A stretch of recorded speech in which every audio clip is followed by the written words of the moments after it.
Recording is on. Donc, bonjour à tous. Je vais me présenter, je suis Simon Madec, donc nouvel arrivant à côté Atos CIRAD. Donc, je vais travailler sur la télédétection pour la sécurité alimentaire.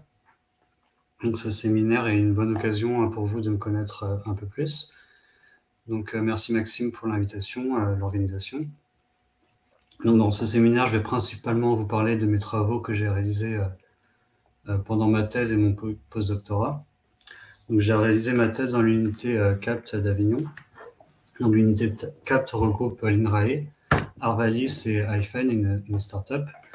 J'ai effectué mon postdoctorat à Arvalis, financé par l'Université de Queensland. Et j'ai aussi eu l'occasion d'être invité à l'Université de Tokyo. Donc, c'est des travaux qui ont été réalisés dans ces 4 instituts, pour résumer un peu. Donc, c'est des travaux qui ont été réalisés en équipe. Donc, il y a Fred Barret, mon directeur de thèse, Benoît de Solan, mon encadrant côté Arvalis, et bien d'autres personnes dont j'ai fait référence pendant la présentation. Donc, je vais parler de traitement d'image à très très haute résolution. Donc, je fais référence à très très haute résolution parce qu'ici, on va parler de résolution spatiale subcentimétrique. Donc, on va changer un peu de la télédétection par satellite. Et je vais vous introduire un peu pourquoi on parle de phénotypage et pourquoi on parle. Donc, dans un premier temps, je vais introduire le contexte du phénotypage, les vecteurs qu'on va utiliser, la résolution, donc qu'elle soit temporelle ou spatiale. Je vais ensuite vous faire une sorte de petit catalogue de traits qui sont accessibles aujourd'hui et sur lequel j'ai travaillé. Et puis enfin, je vais faire un petit focus sur l'utilisation du deep learning dans l'unité CAPT avec la segmentation sémantique du couvert. Alors, le phénotypage consiste à caractériser la structure et le fonctionnement, donc un phénotype, des cultures à partir d'observations. Donc ici, on va parler d'observations non destructives, donc ce qui peut être assimilé à la télédétection.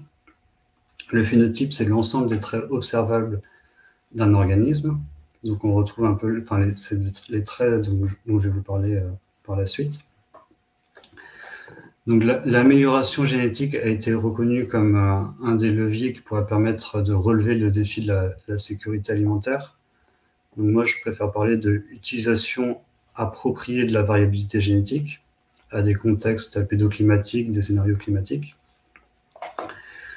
Et pour placer un peu le contexte, je vous ai mis un graphe ici. Donc vous avez en ordonnée le coût de séquençage du génome en milliers de dollars et en abscisse les années. Et vous voyez qu'à partir, avant 2010, les coûts étaient vraiment très élevés. Et on a eu l'arrivée du séquençage à nouvelle génération. Et donc, ce qui fait que le coût de séquençage d'un génome est devenu une opération accessible. Et on a vu arriver des puces de génotypage, que ce soit pour le blé, le maïs, ce qui a motivé la création des projets Phénome, par exemple en France, Bridwit, qui vise à développer des équipements et des infrastructures de phénotypage. Alors, à quoi ressemble une plateforme de phénotypage? Ça ressemble à ça. Donc, la sélection génomique, on peut s'en douter, nécessite la caractérisation d'un grand nombre de génotypes. Et ces traits, ils résultent d'une interaction entre l'environnement et le génome. Donc, cette étape de phénotypage au champ, elle est très importante parce que on va représenter, c'est des conditions de terrain qui sont représentatives des conditions réelles des agriculteurs, donc des experts, contrairement aux environnements contrôlés, conditions en serre. Donc nous, on va s'intéresser à un trait qu'on peut calculer à l'échelle de la parcelle, de la microparcelle, comme on peut le voir sur la photo. Et on va étudier on va calculer les traits dans des environnements différents. Donc ici, sur cette plateforme, par exemple, vous avez un environnement stressé en haut, donc qui n'a pas été arrosé, et un environnement irrigué. Et ici, on a un essai azoté. Donc la mesure d'un trait doit être rapide peu coûteuse et répétable. Alors rapide, parce qu'on a plusieurs plateformes de phénotypage qui sont assez grandes. Peu coûteuse dans la mesure où on veut éviter tout ce qui est mesures descriptives. Et répétable. Alors cette notion de répétabilité, on peut l'assimiler à l'héritabilité d'une méthode, ce qu'on peut aussi appeler répétabilité. C'est une méthode d'estimation d'un trait, est une mesure du degré auquel elle peut être utilisée comme outil de la sélection. Donc pour calculer l'héritabilité, on a plusieurs répétitions de la même variété dans un même environnement. Et on va calculer la variance de notre trait au niveau de ces différentes variétés. Et on va ensuite calculer la variance entre la variance des interactions liées au génotype et aux environnements, ainsi que la variance de l'environnement et les variances résiduelles, donc la variance liée au bruit de la mesure. Alors dans notre plateforme, la variance liée à l'environnement, donc on est normalement dans le même environnement, donc on a peu de variances liées aux interactions entre le génotype et l'environnement. Mais on va le voir après, on peut avoir des différences de réserve utile qui peuvent donc diminuer cette héritabilité. Donc au niveau des vecteurs et des différentes résolutions spatiales qu'on peut avoir, donc on a des drones qui permettent de couvrir toute la plateforme en 10-15 minutes. On a des phénomobiles. Donc là, on va avoir des résolutions subcentimétriques, donc typiquement de 0,1 mm à 0,5 mm. On a aussi dans ce qu'on appelle littéral, donc des caméras qu'on peut porter qui prennent des images au nadir et à 45 degrés.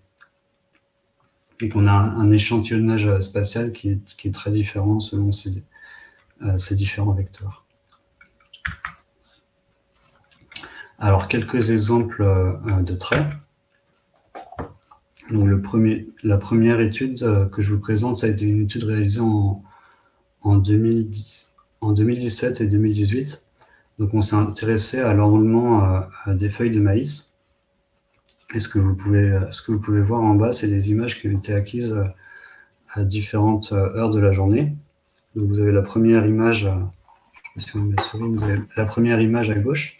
Donc on voit que les feuilles sont pas enroulées. Et puis si on regarde au milieu de l'après-midi, on a les feuilles de maïs qui s'enroulent. Donc on a aussi regardé au niveau du NDVI et là on observe quand même des chutes de 10 à 15% du NDVI.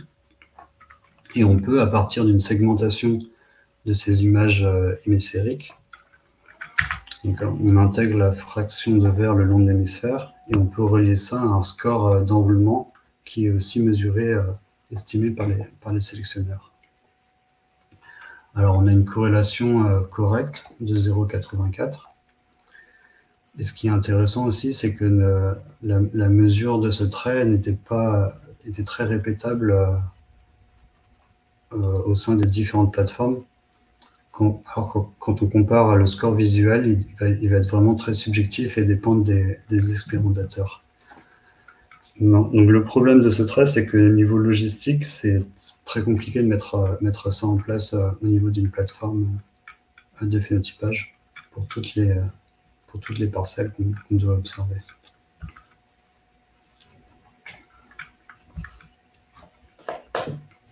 Donc le deuxième trait qu'on s'est intéressé, c'est la hauteur du couvert.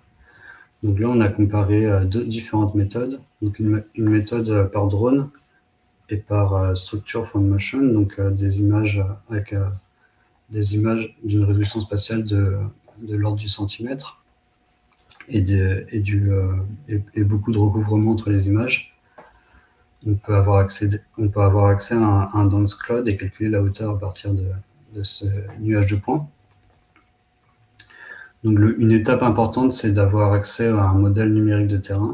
Donc il faut voir le sol au niveau de la parcelle. Donc une solution aussi, c'est de réaliser ce modèle numérique de terrain avant le semis, ou quand on peut avoir, quand tu peux voir le sol.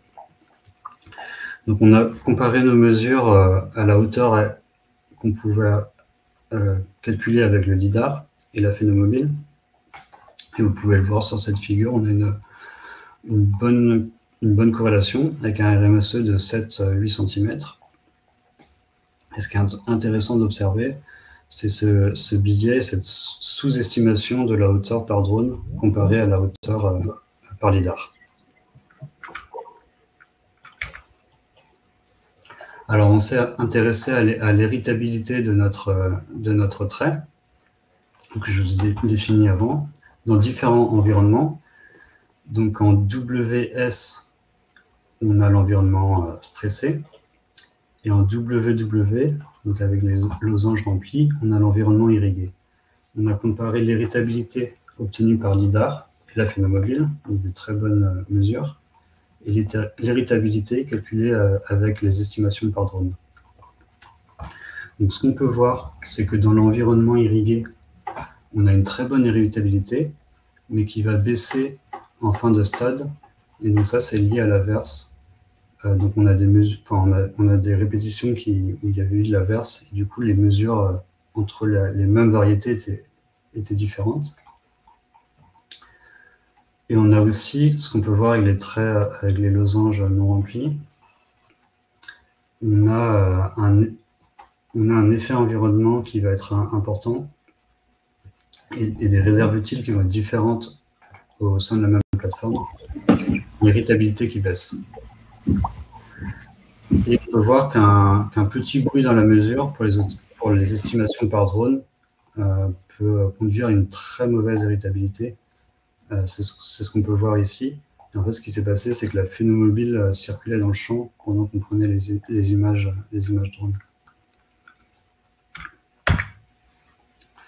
Donc le troisième trait du coup, auquel on s'est beaucoup intéressé dans l'unité, c'est la détection, le comptage d'épis.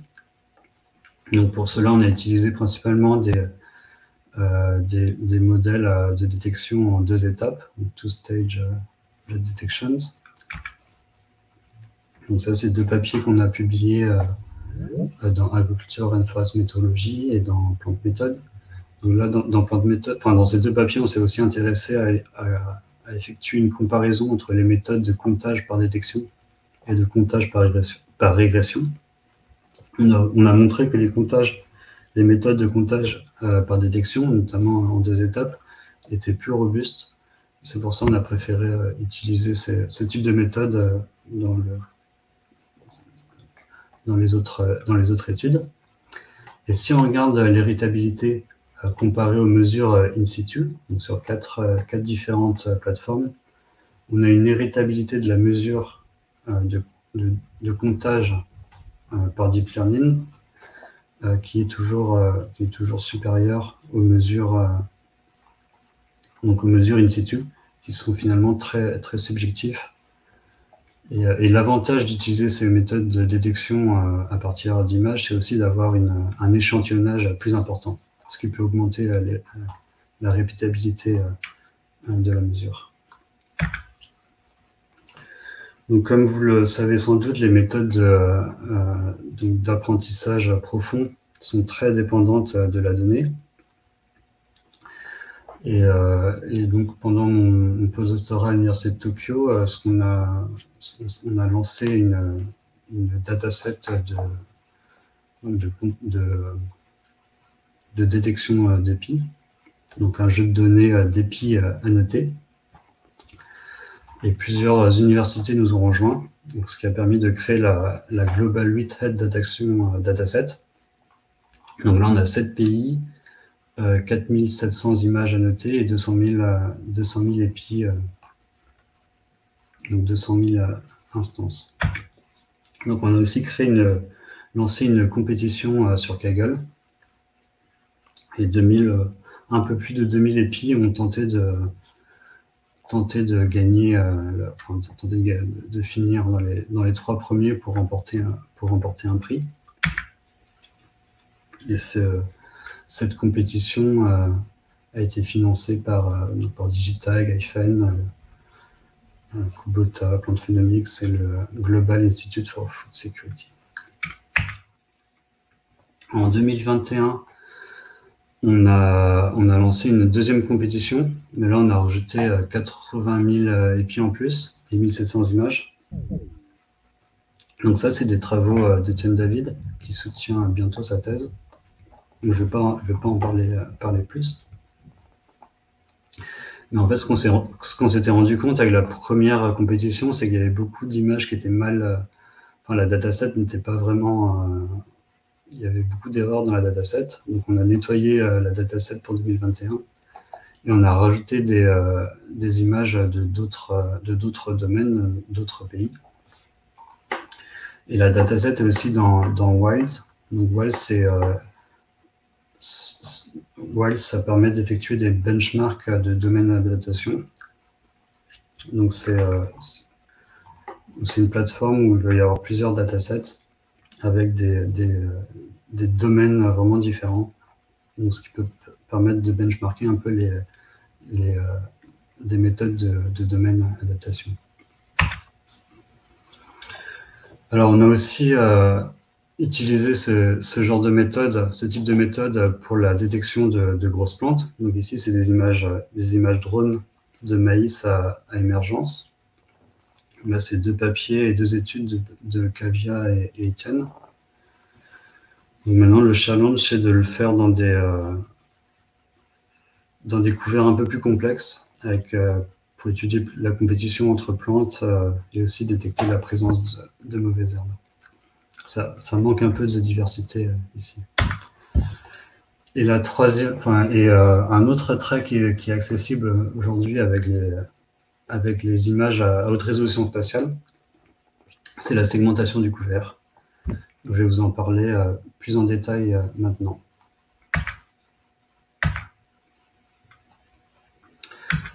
Alors, donc l'élimination du background, ça peut nous permettre d'accéder à de nombreux traits.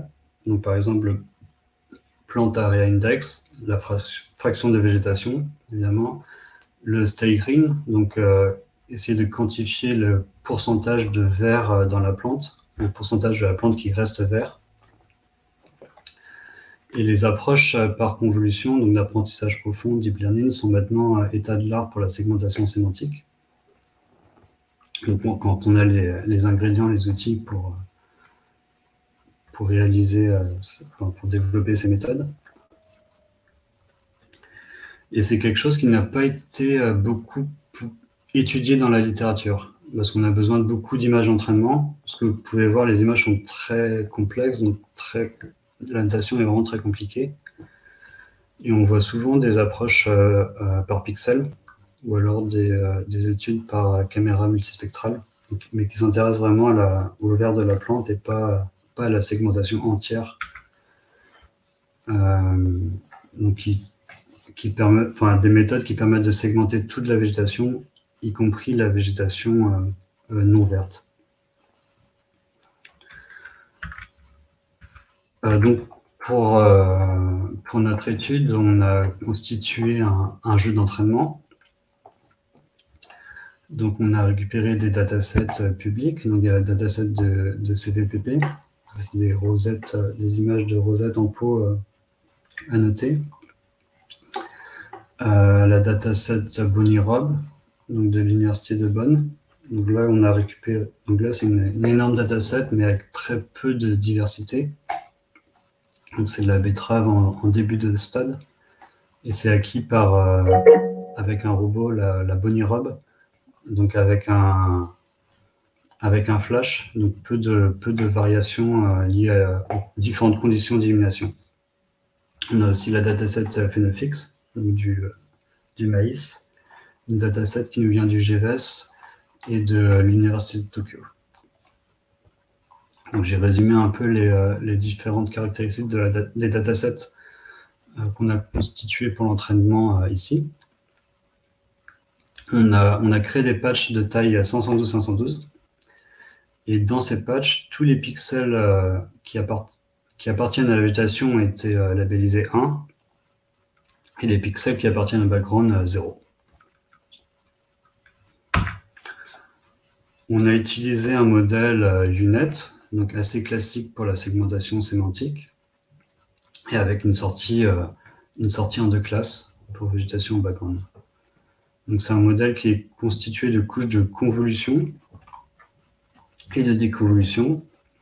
Mais on a aussi ce qu'on appelle des skip connections, qui permettent de récupérer l'information des premières convolutions pour effectuer la déconvolution.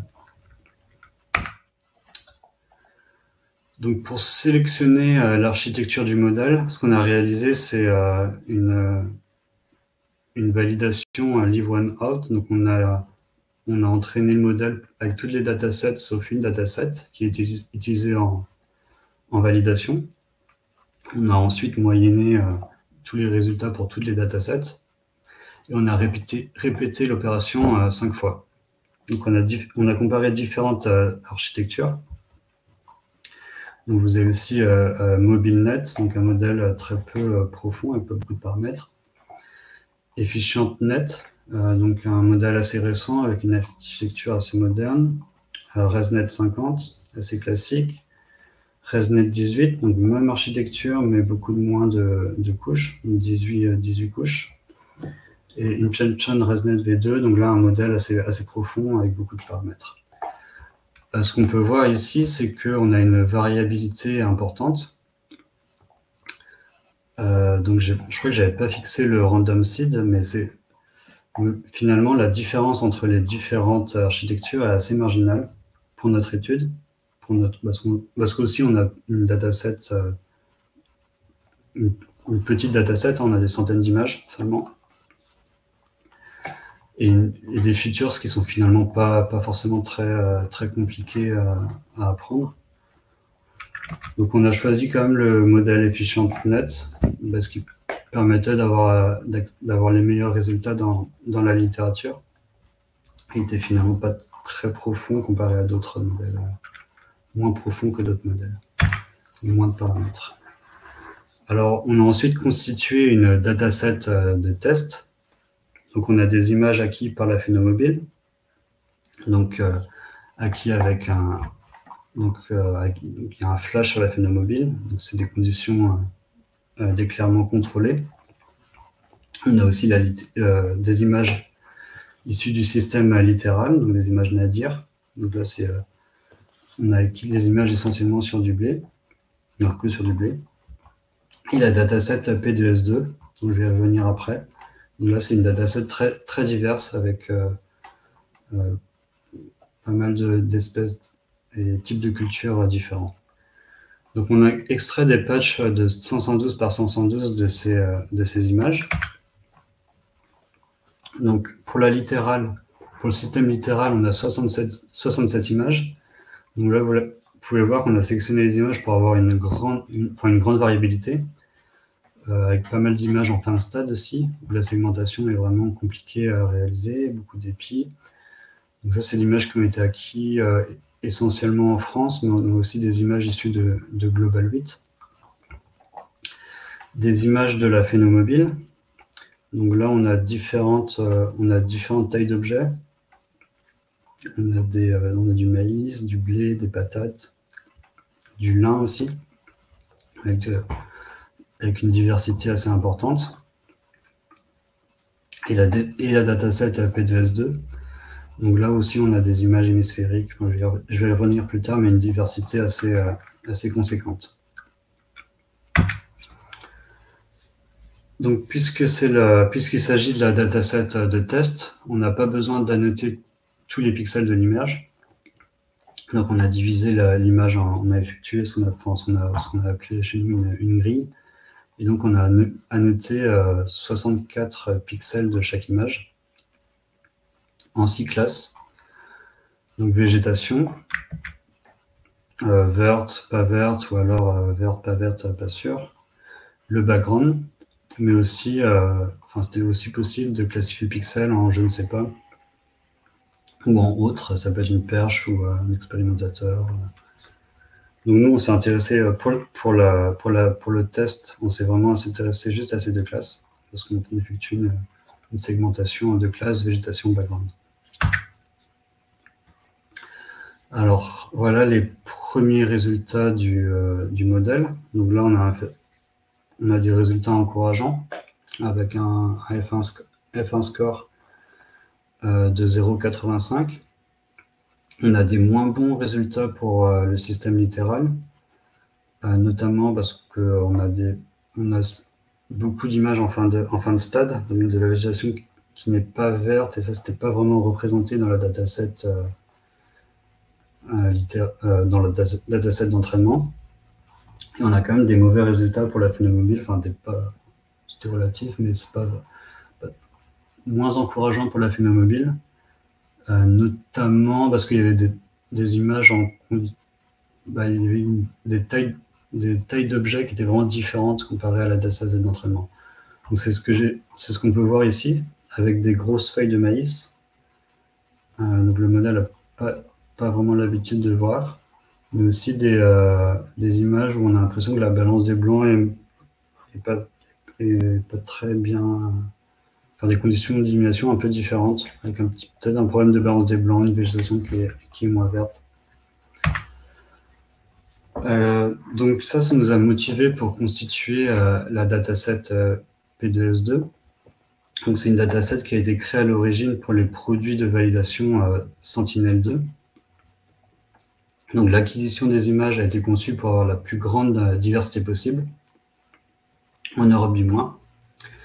Donc on a un total de 801 sample unit, elementary sample unit.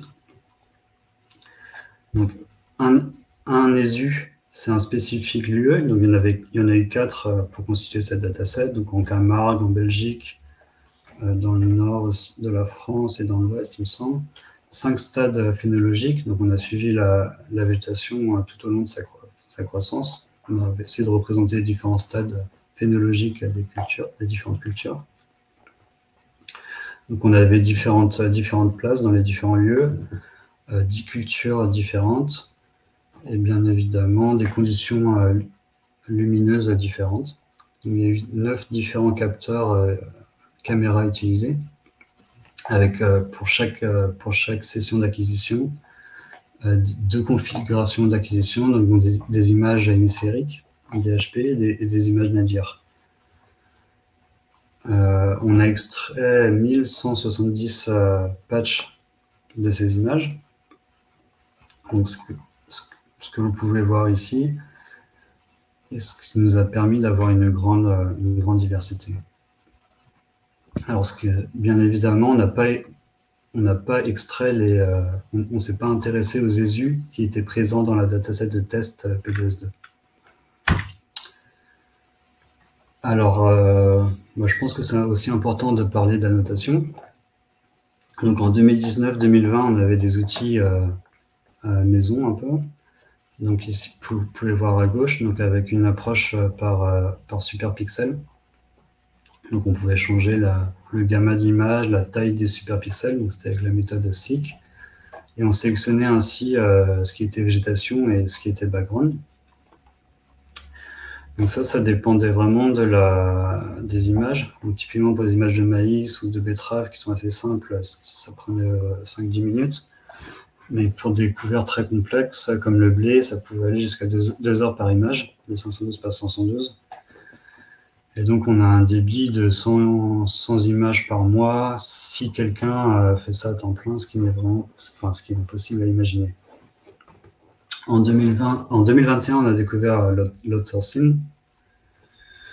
Donc là, on a pu avoir des débits de 1000 images par semaine, un coût dérisoire. Donc, on a effectué un benchmark des différents services qui existaient. Donc, je vous ai mis le lien sur la slide. Donc ça nous a permis d'annoter les 1170 images. Et on peut voir les résultats ici qui ont beaucoup augmenté. Alors, on a toujours des résultats qui peuvent être améliorés pour la dataset phénomobile, qui est un peu une dataset particulière. Mais on peut voir ici un F1 score qui est de 0,95, 0,93. Donc une très bonne segmentation. Donc, quelques images de visualisation, pardon. Vous pouvez voir ici des très bons résultats. Donc, ce qui était vraiment intéressant, c'est de voir que les modèles pouvaient vraiment segmenter même les barbes, ce qui n'était pas facile à réaliser dans la notation. Mais le modèle peut facilement segmenter des objets très, très, très fins. Quelques mauvais résultats, donc des grosses tailles d'objets. Typiquement ici, là, une feuille de maïs. Pareil pour l'image du milieu, je crois que c'est de la patate. Puis on a aussi ça peut arriver, des images où le modèle est un peu perdu. Mais là, c'est toujours un dataset phénomobile. On a des conditions, on a des grosses, on est vraiment proche de la canopée. Et on a des conditions d'illumination qui ne sont pas naturelles. Donc pour conclure, donc on observe des mauvais résultats pour la dataset phénomobile, ce qui s'explique par des différentes conditions d'illumination, un changement d'échelle. Pour la dataset P2S2 et littérale, on observe des mauvais résultats, mais uniquement lorsque les résidus de culture sont placés en background, mais en végétation pour le modèle. C'est ce que j'ai représenté ici en bas. Donc, vous voyez une image où on a des résidus de culture qui ont été considérés en background par la notation, mais que le modèle a classifié, vous voyez ici à droite, en végétation. Et ça, c'est aujourd'hui vraiment la limite principale de notre méthode, à savoir la qualité des notations. Et finalement, on atteint un peu un plateau. Les améliorations du modèle viendront principalement par une meilleure définition des labels. Et des mauvais résultats aussi peuvent être observés lorsqu'on a une différence entre le domaine d'entraînement et le domaine de test. Mais c'est quelque chose grâce à la dataset P2S2, qu'on n'observe finalement pas pour nos images de test. Donc, le crowdsourcing nous a permis de constituer un jeu de données permettant d'entraîner des modèles de segmentation, d'un modèle global de segmentation. Et ce modèle de segmentation permet d'accéder à de nouveaux traits. Vous voyez ici un exemple où on a segmenté la végétation jaune de la végétation verte. Donc, on va essayer de quantifier la sénescence. Et ça, c'est les travaux de Mario Serroir. Et finalement, quand on applique ce modèle de segmentation au background végétation, on peut utiliser une approche colorimétrique. Donc, ici, c'est un SVM pour plus facilement classifier la végétation verte de la végétation non verte. Voilà, je vous remercie pour votre attention. Et si vous avez des discussions, je serai content d'y répondre.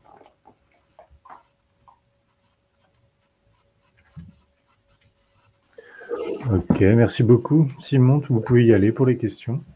Je peux voir Camille qui posait une question à un moment. Ah ouais, je sais pas. Oui, bonjour, j'ai plein de questions. Alors, je vais peut-être pas monopoliser la conversation, mais j'ai lancé quelques pistes de débat. Et puis, si c'est trop long, on pourra le faire en aparté. Mais je pense que ça peut intéresser aussi d'autres candidats au deep learning. Moi, j'ai des questions de différentes natures. La première concerne tes échelles.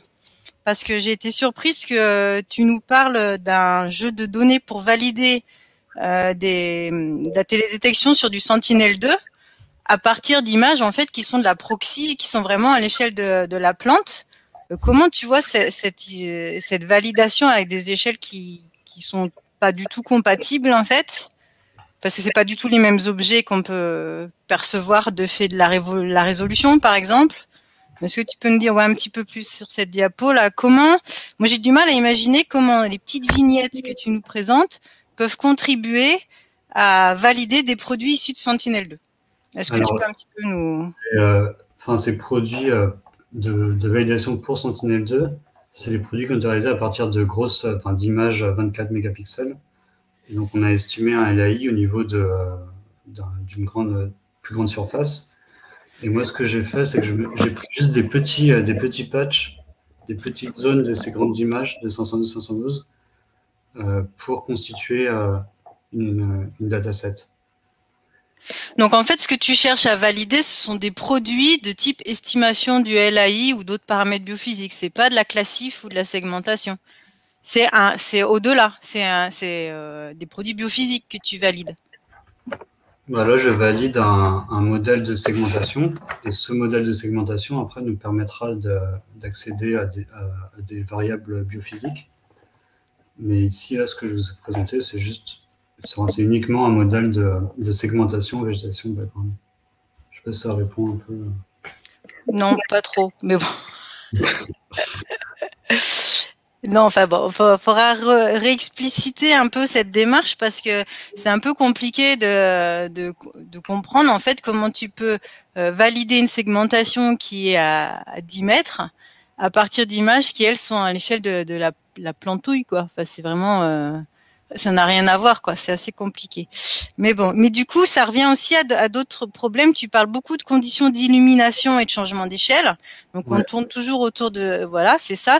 Le domaine d'applicabilité, du coup, de ces, on va dire, ces méthodes en général, de segmentation ou de classification par deep learning. Comment tu vois est-ce que on peut, à partir de ce que tu fais là, à l'échelle des plantes, appliquer la même chose à l'échelle d'une parcelle ou à l'échelle d'un territoire, c'est-à-dire d'avoir des objets qui sont de plus en plus gros? Est-ce que on va pas avoir justement des soucis de ces conditions d'illumination qui sont très variables dans une image en télédétection, parce qu'il y a des zones au soleil, des zones à l'ombre, beaucoup plus que dans un champ, voilà, parce qu'il y a des aspects topo, parce qu'il y a des aspects de résolution et même de qualité de la donnée, parce que même si la résolution est affichée pour Pléiade, par exemple, de 50 cm, en réalité, physiquement, on n'a pas la vraie information voilà, au niveau spectral. Donc, comment tu imagines cette possibilité de transférer tes méthodes à d'autres échelles?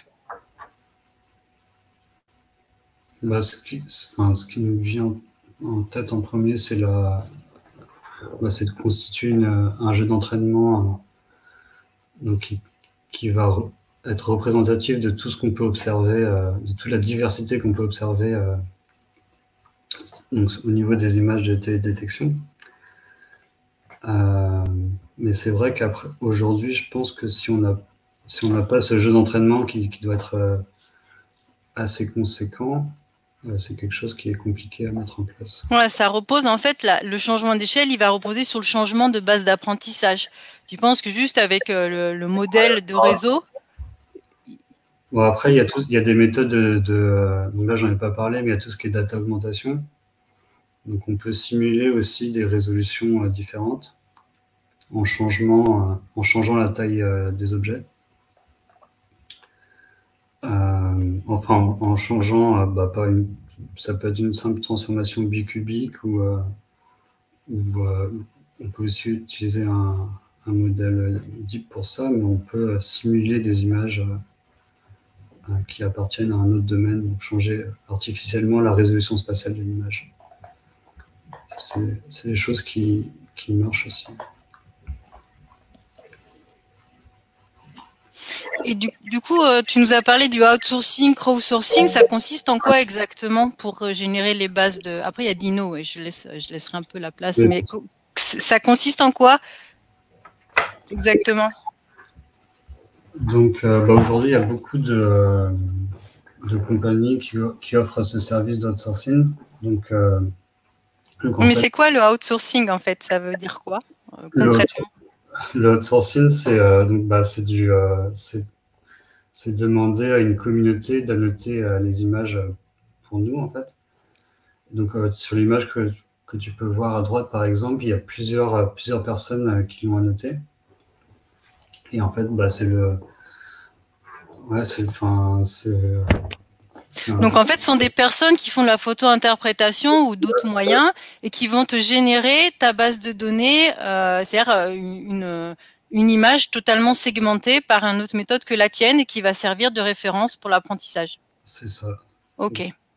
Et donc, bah, c'est un service qui est payant, j'imagine. C'est pas où il y a une communauté de gens qui donnent, comme à un moment donné, il y avait des petites vignettes pour faire la texture, etc. Est-ce que il y a quelque chose de libre ou c'est un service où on envoie nous-mêmes nos images à quelqu'un qui fait le travail? Les services qui sont libres, mais aujourd'hui, pour avoir la qualité qui est nécessaire pour entraîner les modèles, c'est payant. Mais après, c'est quelque chose qui est de moins en moins cher parce qu'il y a de plus en plus d'outils qui permettent il y a vraiment des outils qui permettent d'effectuer cette tâche de manière de plus en plus rapide aussi, quoi. On peut utiliser tout ce qui est active learning pour pré-segmenter l'image et ensuite effectuer juste des corrections sur certaines zones. Mais aujourd'hui, il y a vraiment des méthodes qui permettent d'effectuer ça de manière assez rapide. Ok. Ok, merci. Je laisse la parole à Dino. Après, peut-être qu'il va poser un peu les mêmes questions que moi, parce que j'ai plein de questions sur UNET après. Mais bon, peut-être qu'on va y revenir. Merci. Mais voilà, merci Simon pour la présentation. Je trouvais la présentation claire pour ce qui me concerne et les points qui étaient évoqués, ils étaient intéressants, surtout la ligne. J'avais quelques questions sur la partie challenge que vous avez organisée. Ouais. La première, la plus grosse que vous avez organisée, j'imagine. Voilà, celle-là. Qu'est-ce que sont les résultats que vous avez obtenus, pas en termes de performance, mais en termes de retour des différentes équipes qui ont participé? Bah, donc ce qui est intéressant, c'est qu'on a pu, on a pu observer que tous les premiers, les meilleurs candidats utilisaient tous les mêmes data augmentation, enfin les mêmes méthodes de data augmentation. Ils utilisaient tous aussi des ensembles de modèles. Donc, c'est qu'ils combinaient les résultats de plusieurs architectures, enfin, et ils utilisaient tous aussi tout ce qui est test time augmentation. Ok, oui.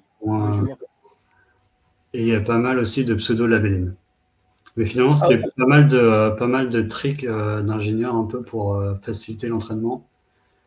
Mais on a été déçus parce qu'on avait designé la compétition, enfin, les compétiteurs avaient accès aux images en Europe et en Afrique et devaient avoir les meilleurs résultats sur d'autres domaines, donc des images qui étaient acquis en Asie. Et il n'y a pas eu tout ce qui est...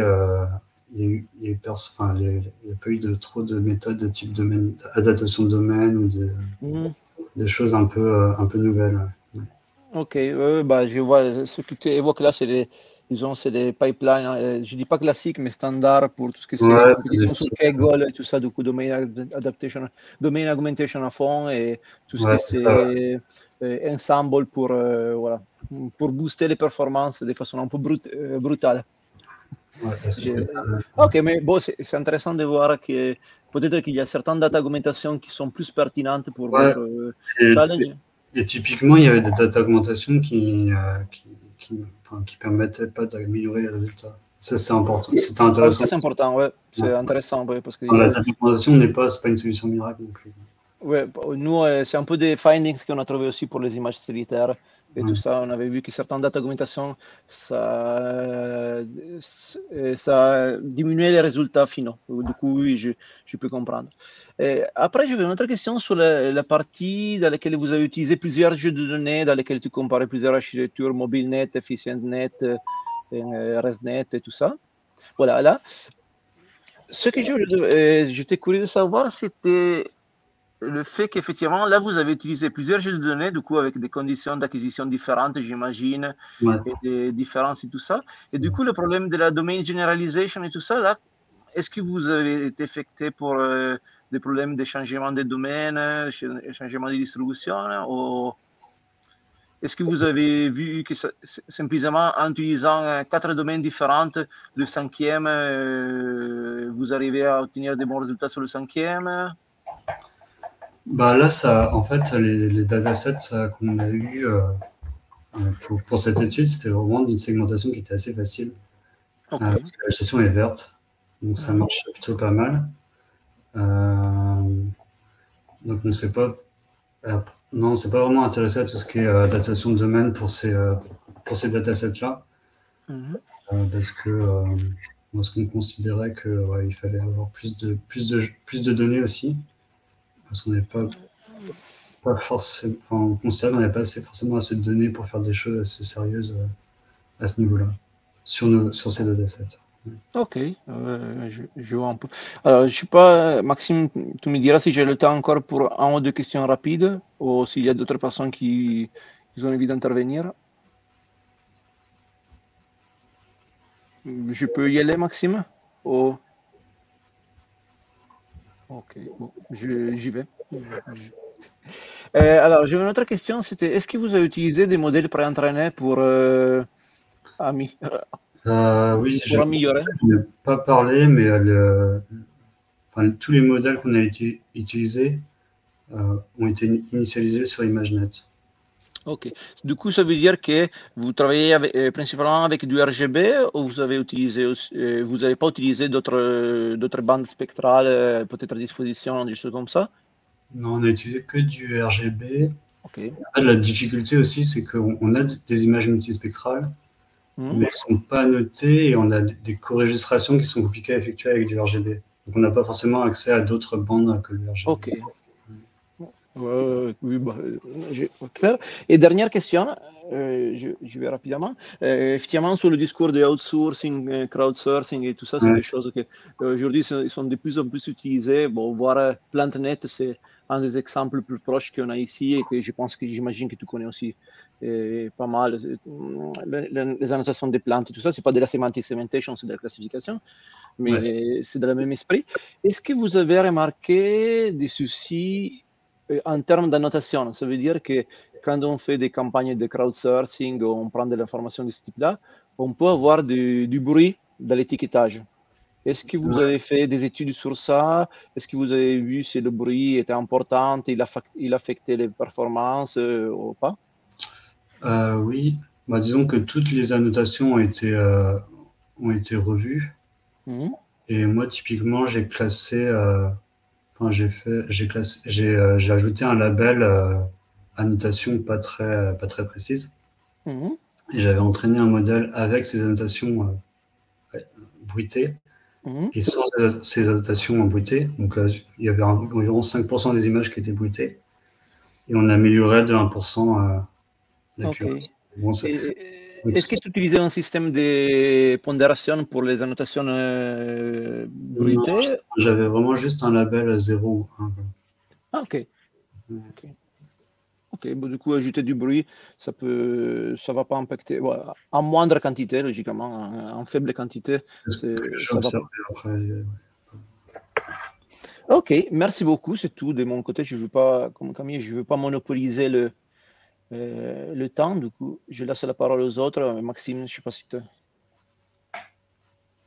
es encore là. Si, je suis toujours là, mais s'il y a d'autres questions, vous pouvez y aller. Hein. On a encore un peu de temps.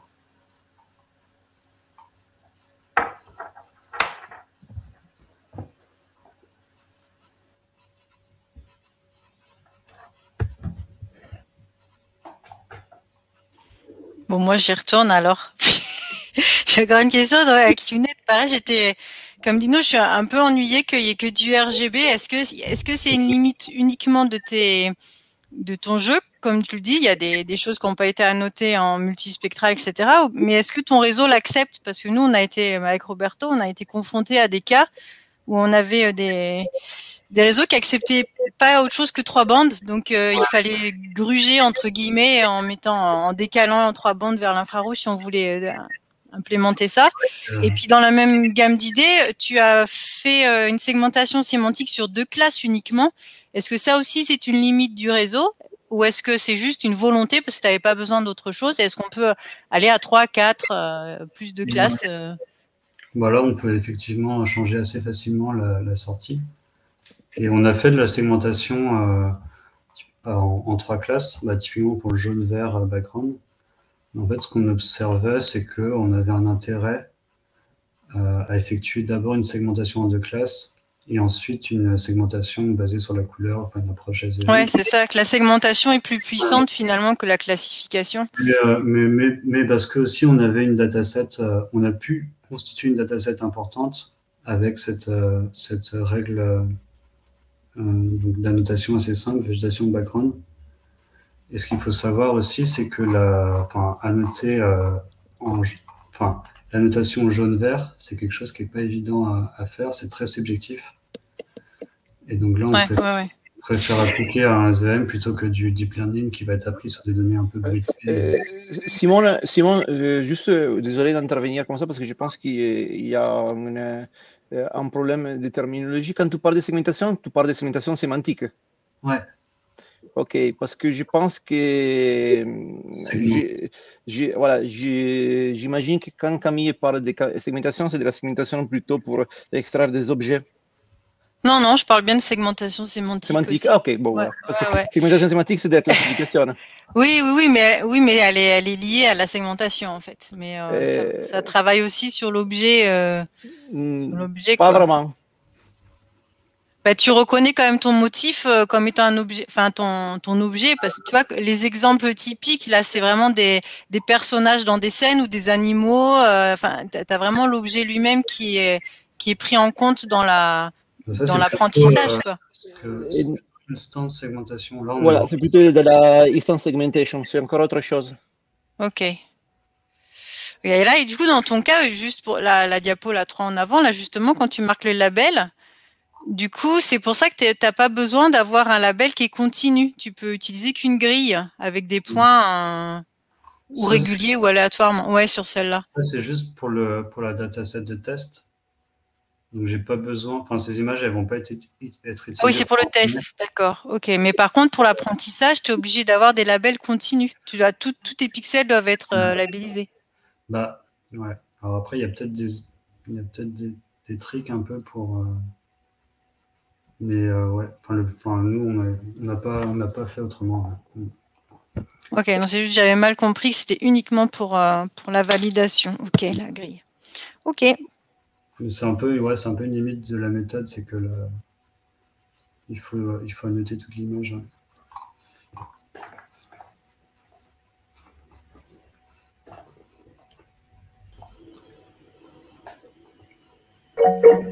Et après, on n'a pas fait trop de multispectral. Enfin, il n'y en a pas beaucoup dans mes travaux. Alors, on en a fait pas mal, hein, mais c'était surtout par drone, pour du NDVI, des indices de végétation, inversion de modèle de transfert radiatif. Mais on s'est beaucoup intéressé donc au deep learning et aux images RGB, parce qu'en fait, ça, les images RGB, c'est ce qui nous permettait d'avoir accès à de la résolution spatiale aussi. Et typiquement, si je prends une image, si je prends une image avec une fenêtre mobile ou un capteur standard, je vais avoir une résolution de 0,1 mm, alors qu'avec du multispectral, je vais avoir une résolution 10 fois inférieure. Donc on a vraiment moins de résolution spatiale avec du multispectral.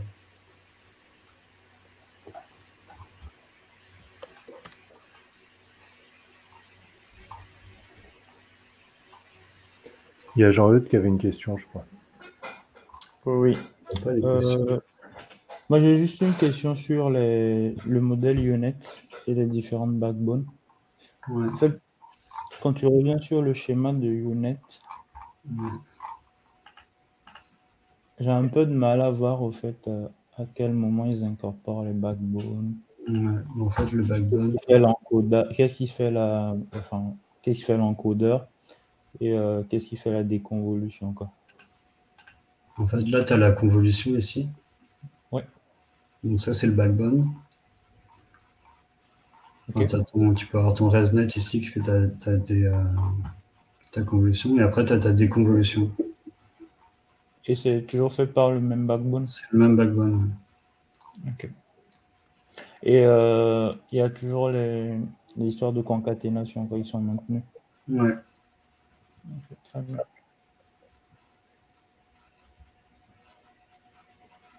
Merci.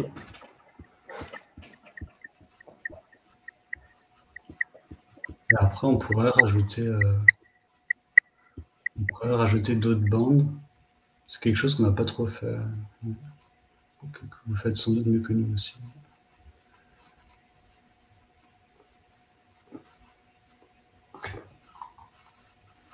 Ok, bah si on n'a pas d'autres questions, on va s'arrêter là. Si, Raphaël, vas-y. Oui, non, c'est plus une curiosité qu'autre chose. Bon, déjà évoqué un peu l'absence par exemple, du proche infrarouge dans les capteurs. C'est plus ou moins dans le même esprit. Là, globalement, on est dans une application de deep learning pour améliorer une mesure phénologique, quoi. Une prise de mesure phénologique. Et je me demandais, vu qu'on est quand même sur des cadres assez contrôlés, quoi. On peut faire pas mal de choses. On a mis en place la phénomobile, etc. Qu'est-ce qui bloque pour l'utilisation d'un capteur un peu plus sophistiqué, tout étant dans la même gamme de prix? Je pense surtout, par exemple, aux caméras stéréoscopiques ou aux caméras de profondeur qui permettraient d'avoir la 3D dans l'eau. Voilà. C'est juste la curiosité de savoir pourquoi on reste sur des caméras RGB. Est-ce que c'est parce que derrière, on va utiliser des modèles comme Net qui sont calés sur l'RGB au niveau du pré-entraînement, ou c'est d'autres raisons? Enfin... Il y a plusieurs raisons. Il y a ce que tu as évoqué, hein, c'est simple d'utilisation. Il y a des modèles qu'on peut caler facilement. Il y a de la résolution spatiale aussi. On a montré qu'on pouvait compter des épis avec du RGB. Donc ça a motivé un peu le développement des caméras RGB. Et typiquement à Orvalis, on avait, par exemple, le système littéral ici, hein, on en a développé une 40aine. Et du coup, tout de suite, ajouter une caméra multispectrale, ça va augmenter les coûts de production. Après, la phénomobile, elle va avoir des capteurs multispectrales. On a de la stéréo aussi sur le littéral. C'est des choses sur lesquelles ils sont en train de travailler aussi.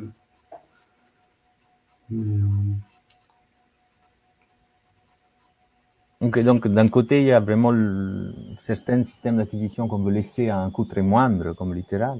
De l'autre côté, il y a Phénomobile qui va quand même évoluer dans une direction. Voilà, après la Phénomobile, on a une caméra multispectrale, on a de la stéréo, on a du... Voilà, ok, je comprends, voilà, c'est un parcours un peu différent entre les différents systèmes. Ok, merci.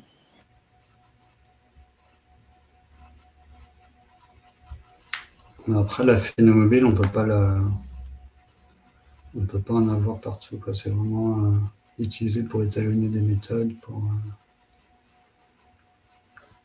avoir des bonnes mesures références.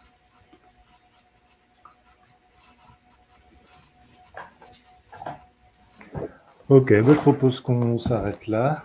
Merci beaucoup en tout cas Simon pour cette présentation et on se retrouve mardi prochain pour une présentation de Julie Vallée qui nous présentera le mobiliscope et on parlera un peu d'intersectionnalité en géographie. Bon après-midi à tous. Bye bye, merci à tous. Merci. À plus. Merci à tous. À plus. Merci, au revoir. Au revoir, merci.